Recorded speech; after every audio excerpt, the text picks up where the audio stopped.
Hare Krishna. Question from Professor Fadnavis. When the Gita says the mind is can be our enemy, which meaning of the mind does it refer to? In the Oxford Dictionary, many meanings of the word mind are given.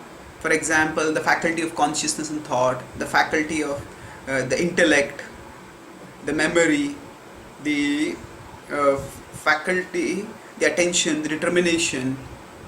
So, which meaning of these does the Gita refer to when it says that the mind is our enemy? Answer: the Gita does not refer to any of these meanings. Actually, there is the word mind is often used more in a connotative sense than in a denotative sense. Connotation means what is brought to mind, what is conveyed somewhat indirectly. Denotatively means what it specifically refers to. So, what actually the mind is in philosophical circles and even among psychologists a great mystery today. There was a positivist thinker who positivist doesn't mean one who thought optimistically. Positivism was a philosophy that has been largely outdated, refuted now. So logical positivist A.J. Iyer, he said that actually he refused to study the mind because it has no loci. He said that we don't know where it is, what it is, how can we study it? So just forget it, he said. So yes, there is a lot of confusion exactly about what the mind is. So in Western philosophical circles, when the word mind is used, it is often used in contrast with the body. So the mind-body problem, it is said. If we have a mind different from the body, then how does the mind interact with the body? This was a question which Descartes could not answer, and that's why Descartes' philosophy was later on refuted, his Cartesian dualism, that there is a mind and there is a body, that how you do interact, that was the problem. So of course in his conception the mind is non-material. The mind is the center of the personality. So the mind is in a sense the soul. So in common parlance we use the mind in many ways. Make up your mind. That means decide what you want to do. Fix up your determination. Or we may use, as I said, keep your mind on the work. That means keep your attention on the work. So these are all different senses in which we use the word mind. But what the Bhagavad Gita explains is, it doesn't leave mind to merely connotative implications. It has a very specific denotative sense of the word mind. The Gita explains that there are three levels of our being. In this tripartite typology of the self, the Gita explains that there is the physical level, the mental level, and the spiritual level. So the physical is also called as the gross material level, the mental is the subtle material level, and then the spiritual level. So the mind in the Gita's philosophy, in the Gita's worldview, is not the soul. The mind is different from the soul. The mind is intermediate between the soul and the body. So the Gita uses the word in a very specific sense, which is different from the sense in which it is given in the dictionary. So, and the dictionaries give various meanings, and the mind is associated in some ways with those functions, but it is not exclusively limited only to those. It is not exactly identical as is given in the function. So let's look at that now. So the soul is the root, R-O-O-T, root, the origin of consciousness, and the mind is the root, R-O-U-T, the pathway through which the consciousness is passed. So for example, say if I am sitting here and I am watching a TV, I am watching a virtual reality show, say, then the virtual reality show screen monitor is the mind, and from that my consciousness gets transported to wherever the movie or the game is being played or whatever is being depicted over there. And if it's a virtual reality show, then if I am playing a game, then whatever sensors are coming in, whatever changes are happening on the field of the game, they are depicted on the screen for me to respond to. So the mind is, in that sense, plays the role of integrating, presenting, and acting as a channel for responding for us. So it's in a computer device, it will be like in a computer system, it will be like a I/O integrator, like a monitor, which not just monitor, integrates everything and brings it for the soul to respond to. So therefore the mind has a very specific role in the Gita. Now, if you say that, as I said, the mind is the doorway of the consciousness. The consciousness comes from the soul, but the mind is the doorway. So if the door is closed, then I cannot see what is beyond the door. So similarly, if the mind is not attentive, that means I may be sitting in a room, but if my mind is elsewhere, if I am thinking of something else, then the door of my consciousness is right now covered. That's why I can't see what is outside.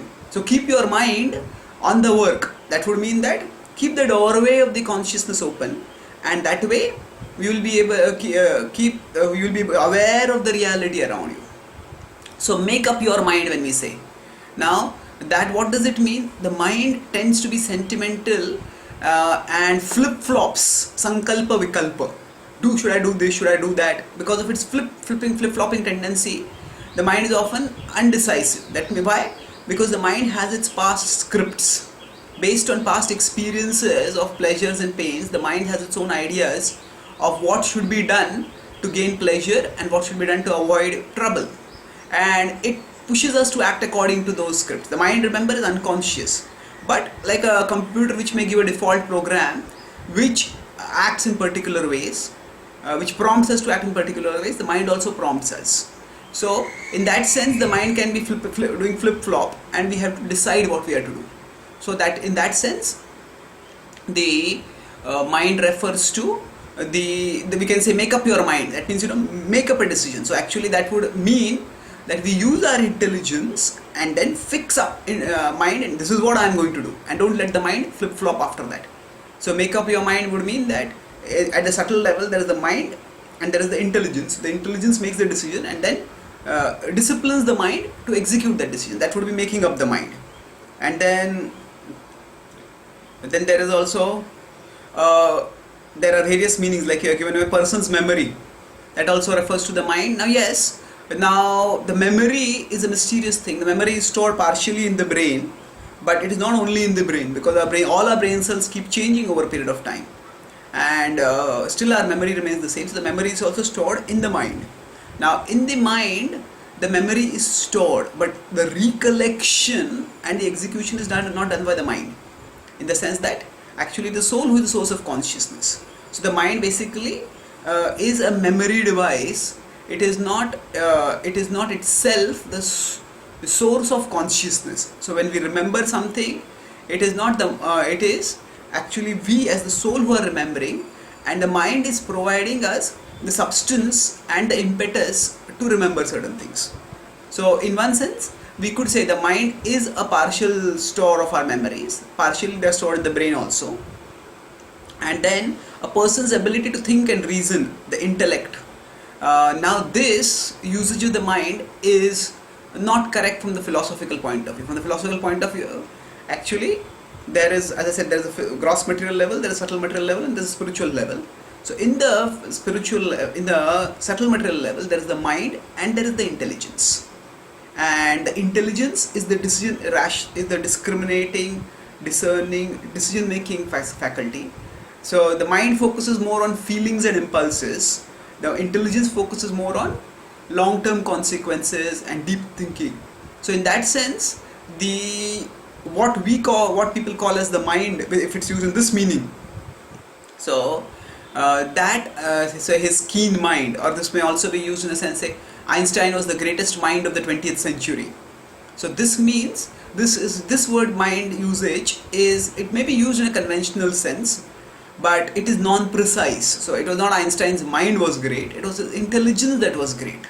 And of course, Einstein was not his intelligence, Einstein was a soul beyond all that. And it was a soul who had very good karma, because of which he had been given that great intelligence. So the Bhagavad Gita uses the word mind in the sense of a software program that interfaces between the soul and the body, and the software program also has its default scripts, and those default scripts often tend to be destructive. So they impel us towards short-term and undesirable actions, and when we become impelled towards those short-term undesirable actions, that's when the mind acts as an enemy towards us. And basically, when the Gita says that we should be careful of the mind and learn to control the mind, that means we should not let these default programs which are there in the mind govern our functioning, but we should deliberate, learn from scripture about the values of living, and then mold our behavior accordingly. And as we keep acting with integrity and with virtue, then these will create fresh impressions. And as they create fresh impressions, then the mind scripts will get rewritten.